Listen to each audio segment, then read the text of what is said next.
Hey guys, LSK here. Just gonna look at putting together some tactics for FUT Champ weekends.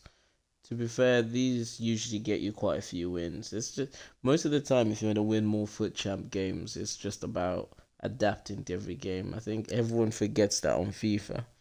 Like on mine, I think I've got each one of the different game styles has like the custom tactics.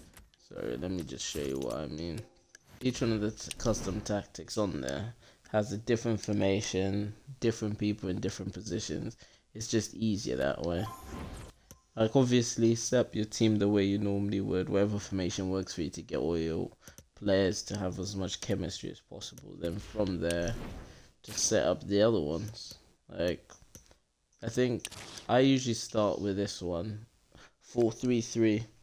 It's just a normal 4-3-3 with a defensive mid, except with my one, it's mostly about the instructions you put on there.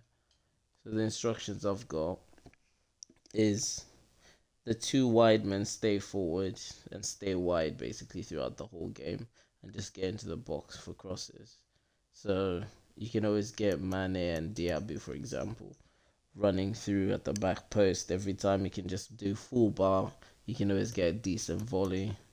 And then the person in the middle is always a false nine, stays central, and he drops back.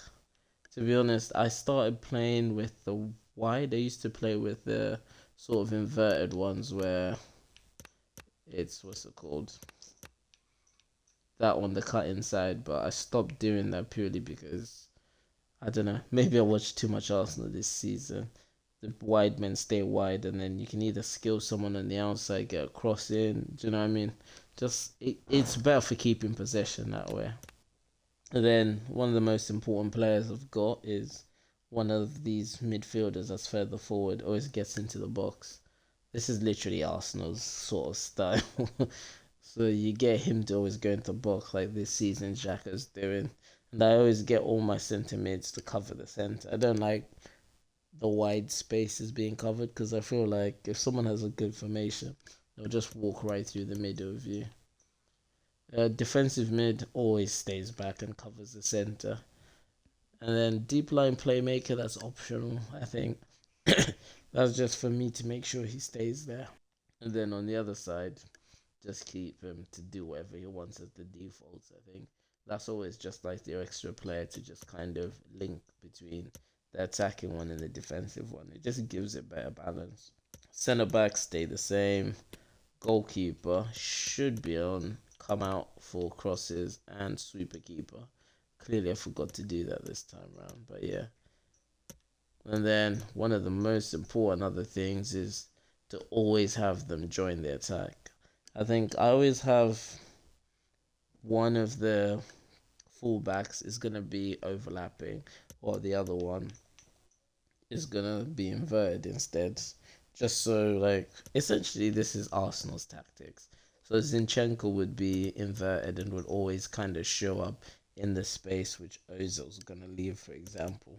And then on the other side, Diaby will always be forward and he's just gonna push up a little bit. Almost like a Trent Alexander Arnold kind of on this side. It just works really well. But yeah, this is my most used tactic, I think. As soon as I get into a FUT Champs game, straight away, go all out attack and just go for it. And then depending on how the game goes, you can change up the tactics. Depending on someone's formation, if let's say I'm losing 2-0 in the first half or something, I'll usually go to this one. Just it's a little bit easier. Like this instantly makes you an attacking team. You get so many people forward with this sort of formation. Like everyone's down the middle. It feels a little bit more secure than a 4-3-3 as well. As long as you're careful to always look at the fullbacks. If he's keeping people wide and high, you'll be stuffed. It's always important to consider that. But in terms of the instructions, I keep the striker same, default, same. There's more than enough attacking going on. These guys all stay default. Like, it's pretty basic, really. Like, you just keep it as it is. I think the tactics themselves handle everything. It's just instant presses. As soon as you lose the ball, go for it. You need to have half decent centre backs with pace, because if you don't, you're gonna be exposed. Like they'll get through you once they get through that press. You'll be stuffed, but yeah. But fast build up and forward runs also help. Or if I'm not gonna lie to you, depending on how I'm feeling, if I'm feeling really cocky on the day, my actual formation, which I prefer to use, is this one. So defensively, I'd be a bit narrow, press straight after I lose possession. The whole team goes to try to win the ball. Usually it works. Yeah, slow build up possession, and this is the real test of how calm you can be. So I would usually have wide players out there and just like kind of controlling, because you've always got an out ball if there's always players wide. So the formation I use on this one is, like I said, the 3-5-2. It's great if you got a high line, quick centre backs. It's so good. It's important that you actually play possession football. If you don't play possession football, you'll be found out within minutes. Like genuinely, it's a tough one to keep, but if you can stay calm, you'll probably win most games. Like I would say, if you start playing FUT champs now, if you play with this formation and just keep possession, even not this formation, just start with a 4-3-3, keep possession, and 9 times out of 10, if you hold the possession, you can beat anyone fairly easy. Like you're just limiting the chances, really, aren't you? There's very few games where I lose if I manage to have over 60% possession.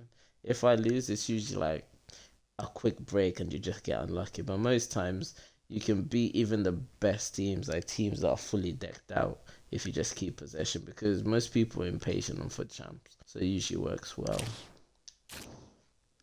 Next up, we've got the last one. So this is the real one. So if the game's getting tough, you go to these tactics. Like especially if you feel like last 10 minutes someone could beat you and you know they're better than you. Just basically just hold down the fort. That's what this formation does. This is the one right here. So usually these two, one of them stays up, one of them drops back a little bit to defend. These guys all stay back. I get either the left centre mid or the right centre mid is kind of going forward. He's allowed to run, but the other two stay back. Everyone else stays back. And it's a good formation purely because if you can hold the ball for even a few seconds, if you switch the ball to the fullbacks, like just go fullback to fullback, you always have plenty of space because these players will draw everyone into the middle. So yeah, it's a lot easier.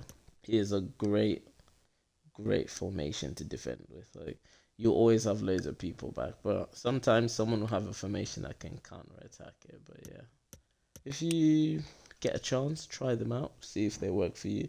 And it's more about just figuring out what works for you, because sometimes you might have a player that's better suited to some of these things as opposed to what I've got. So try it out, see what works. It's trial and error. Mine is just like, this is my standard. No matter what FUT champs I go into, this is what I'm doing. It's just quite straightforward for me. But yeah, if you guys like the video or want to see more tactics or to see me try new ones, just click the subscribe button and leave a comment below. Peace.